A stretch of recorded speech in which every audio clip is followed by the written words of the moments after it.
Hello mga mare! For today's vlog, another tipid ulam serye naman tayo. Magluluto nga pala tayo ngayon ng sinigang na ulo ng salmon. O diba? Napakasarap nito guys. Syempre, Magluluto pala kailangan tayo complete mga mare ingredients ngayon tayo ng para mas sinigang masarap na yung ating gagawing sinigang na salmon. ulo. So, unang-unang gagawin natin, mag-cut muna tayo ng ingredients. I-prepare muna natin guys yung mga ingredients natin gagamitin para mas maluwan magluto. Ikat nga lang natin ng pagganito yung ating sibuyas. At isunod na nga rin natin dito mga mare, yung ating kamatis.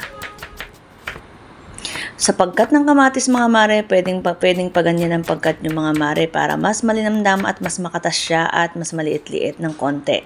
Pwede rin naman ihulog nyo ng buo yung kamatis kung nagmamadali ka maring magluto. Joke lang yung charot! At ito na nga yung ating mga ingredients. Nakat na nga rin natin. May sili rin tayo dito guys. May kangkong leaves. At syempre may luya tayo dyan guys. So mamaya ko na ipapakita yung luya guys kasi nauna siya sa aking video kaninang ginawa. So hugasan lang natin yung kangkong dito kasi ganito yung kangkong dito sa Dubai. So napakaliit talaga nga. Ganito nga pala ako magluto mga mare. Sinasabay ko na nga lang pakuluan lahat ng ingredients. Para isang kuluan lang, parehas lang yun mga mare. Masarap din yan. At tinakpan ko na nga lang at isinunod ko na nga rin dito yung luya. Muntik pa makalimutan.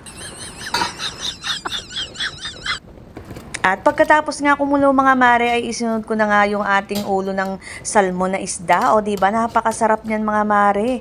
Kahit ulo lang yan ako, makatas yan at talaga namang mataba at mayaman yan sa omega 3. O diba? Healthy talaga yan mga mare ko. At syempre nilagyan ko na nga rin ng asin para magkalasa. Pagkatapos nga kumulo ay lalagyan na rin natin ito ng sili para naman umanghang na yung sabaw nito. At syempre, isusunod na rin dito natin nga guys yung ating sinigang mix. Ayan, pwede rin naman kayong maglagay dyan ng kalamansi. Depende na sa gusto nyo. Pero yung aking habibi kasi guys ay gusto niya ay ganitong powder ang ilagay ko, hindi yung kalamansi. Ayan. Mas masarap daw kasi pag powder. Pero para sa akin panglasa talaga mga ngamare, kung gusto mo talaga ng healthy living, nako kalamansi lang ipipiga ko dyan. Ayos na eh.